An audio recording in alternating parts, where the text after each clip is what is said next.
Hey there, friends. Welcome back to the Kelly Counts Macros podcast, where we simplify nutrition, break down the science, and make fat loss really life doable and sustainable. If you haven't already, hit that follow button and share this one with a friend who says, I can't stop thinking about food. Because today we are talking about one of the most powerful mindset shifts in all of nutrition, learning how to tell the difference between brain hunger and stomach hunger. So, what's happening in my world? Before we dive in, quick 8 week shred shout out. Our Step into 1.5 million step challenge is going strong. I see all of you shredders getting in your walking and your steps, snapping those selfies, all those accountability posts, and team energy. So, every single step counts. So, what is hunger really? Let's start with this. Hunger isn't always about food. Sometimes it's about emotion, routine, stress, boredom, or even just a habit. And there are two main types of hunger I want to focus on today: brain hunger and stomach hunger.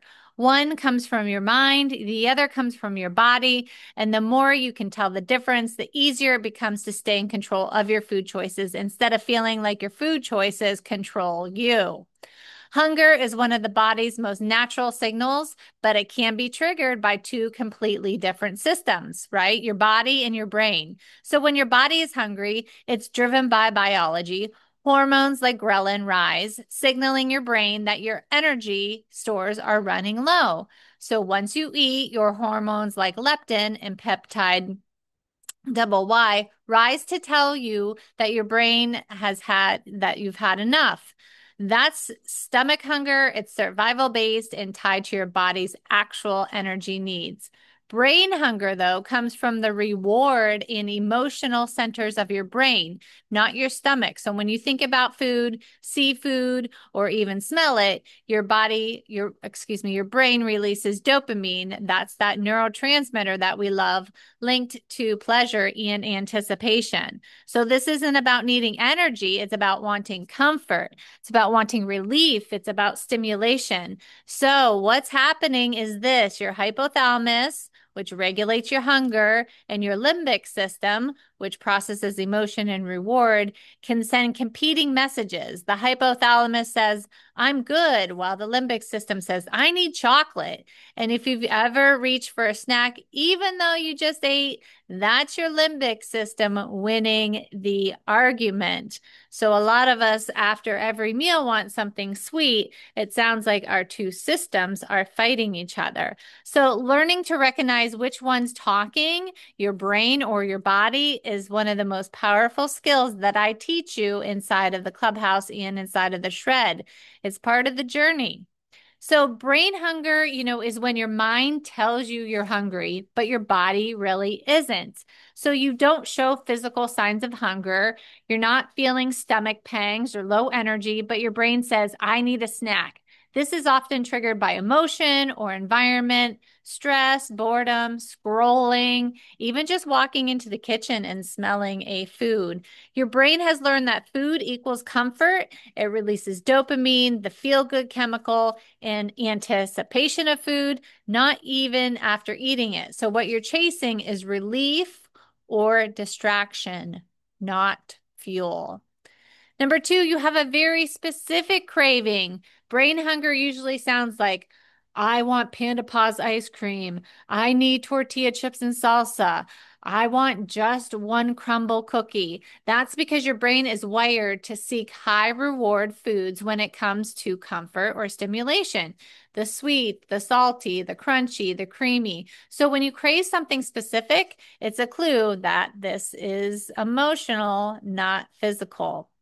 Number three, you drink water and the hunger fades. So inside of the shred, this is one of our favorite strategies. Drink 8 ounces of water and wait 10 minutes. So if it's your brain hunger, that hunger usually disappears because it wasn't hunger at all. It was thirst, it was emotion, or it was habit. That's why we drink those 8 ounces before every meal and 8 ounces halfway through a meal. It helps you slow down, helps you take that simple pause, become mindful, and recognize true hunger.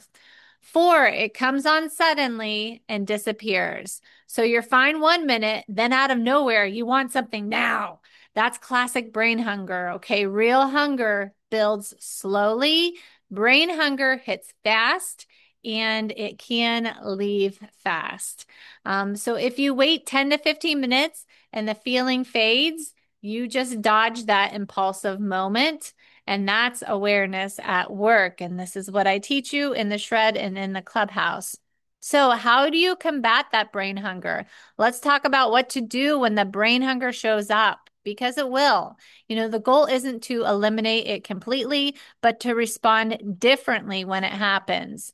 So, first is the pause. I like simplicity, and it's a pause. Ask yourself these questions. When was my last meal? If you just ate 45 minutes ago, it's probably not true hunger. Am I craving a specific food or just hungry in general? Specific equals brain hunger, general equals stomach hunger. Could I eat something, air quotes, healthy right now, like chicken or Brussels sprouts? If that doesn't sound appealing, it's likely not real hunger. What emotion am I feeling? Ask yourself this. Am I stressed? Am I bored? Am I tired? And sometimes we're just trying to eat away a feeling instead of actually dealing with it. Last question you can ask, have I had water in the last 30 minutes? Hydration can solve what your brain is calling hunger. So number 2, change your environment. Step away from the kitchen, go outside, walk around, stretch, call your mom, call your dad, call your friend, brush your teeth, put in a whitening strip. A short distraction often breaks that craving loop and gives your brain that reset that it needs. Add structure, eat consistent meals, roughly every 3 to 4 hours. I'm not big on meal timing, but with protein, carbs, and fats, this keeps you balanced, right? Your blood sugar balanced, your energy stable, your cravings are quieter. So inside the shred in the clubhouse, we focus heavily on pre-tracking. It gives your brain predictability, which reduces that impulsive eating. Practice delay, not denial. Tell yourself, if I still want it in 15 minutes, I can have it. So the small delay trains your brain to stop expecting that instant gratification. And more often than not, by the time 15 minutes passes, the craving is gone. Number 5, replace the reward. If food has become your comfort, your reward, if you've had a hard day, you replace that with something that provides comfort in a different way. A walk, music, a warm shower, journaling, talking with a friend. Your brain still gets the dopamine hit just from something that supports your goals instead of sabotaging them. So stomach hunger, let's talk about the real deal. Let's talk about the true physical hunger, the kind your body actually needs. You feel physical signs, right? You might feel a hollow stomach, gentle growling, low energy. That's your body's way of saying it's ready for food. Number 2, any food sounds good. So when it's real hunger, grilled chicken or veggies sounds just as satisfying as chips or cookies. You're not chasing a specific taste or a texture. You're just ready to eat. Just like when my mom used to say, have an apple. And I'd be like, no, I don't want an apple. And she'd say, well, you're probably not hungry because I just fed you lunch. So number 3, you drink water and you're still hungry 10 minutes later. That's a green light to eat. Your body's giving you a consistent physical sign that won't go away with hydration or distraction. Number 4, hunger builds gradually and doesn't disappear until you eat. Real hunger doesn't come out of nowhere. It builds slowly over time. Once you eat a meal that's balanced and full of protein, it goes away.